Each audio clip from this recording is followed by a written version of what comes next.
ತ್ವಮೇವ ಮಾತಾ ಚ ಪಿತಾ ತ್ವಮೇವ ತ್ವಮೇವ ಬಂಧುಶ್ಚ ಸಖಾ ತ್ವಮೇವ ತ್ವಮೇವ ವಿದ್ಯಾ ದ್ರವಿಣಂ ತ್ವಮೇವ ತ್ವಮೇವ ಸರ್ವಂ ಮಮ ದೇವ ದೇವ.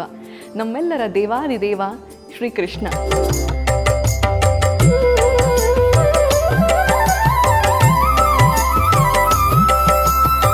ಕೃಷ್ಣನ ಹುಟ್ಟಿದ ಹಬ್ಬ ಅಂದರೆ ಇನ್ನೆಂಥ ಸಂಭ್ರಮ ಅಲ್ವಾ. ಎಲ್ರಿಗೂ ಖುಷಿ ಆಚರಿಸೋದಕ್ಕೆ ಅದೊಂದು ಹಬ್ಬದ ದಿನ. ನಮಗೆ ಕೃಷ್ಣ ಜನ್ಮಾಷ್ಟಮಿ ಬಂತು ಅಂದರೆ ಇಸ್ಕಾನ್ಗೆ ಬಂದು ಕೃಷ್ಣನ ದರ್ಶನ ಪಡೆಯೋದು ನಮ್ಮೆಲ್ಲರ ಸಂಭ್ರಮದ ಆಚರಣೆ. ಹಾಗಾಗಿ ನಾನು ನನ್ನ ಕುಟುಂಬದ ಜೊತೆ ಇವತ್ತು ಇಸ್ಕಾನ್ ವೈಕುಂಠ ಹಿಲ್ಲಿಗೆ ಬಂದೆ.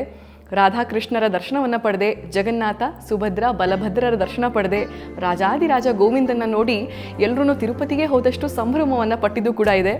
ಸುದರ್ಶನ ನಾರಸಿಂಹ, ಲಕ್ಷ್ಮೀ ನಾರಸಿಂಹ, ಮಹಾಲಕ್ಷ್ಮಿ ದರ್ಶನವನ್ನು ಪಡೆದು ಒಳ್ಳೆ ಪ್ರಸಾದವನ್ನು ಸ್ವೀಕಾರ ಮಾಡಿ ನಿಮ್ಮ ಮುಂದೆ ಕೂತು ಮಾತಾಡ್ತಿದ್ದೀನಿ. ನಮ್ಮ ಸೌತ್ ಬ್ಯಾಂಗ್ಳೂರಲ್ಲಿರುವಂಥ ಕನಕ್ಪುರ ರೋಡಲ್ಲಿರುವಂಥ ಇಸ್ಕಾನ್ ವೈಕುಂಠ ಹಿಲ್ಗೆ ತಾವು ಎಲ್ಲ ಬಂದು ಕೃಷ್ಣನ ದರ್ಶನವನ್ನು ಪಡೆದು ಕೃಷ್ಣನ ಆಶೀರ್ವಾದಕ್ಕೆ ಪಾತ್ರರಾಗಬೇಕು. ನಮಸ್ಕಾರ.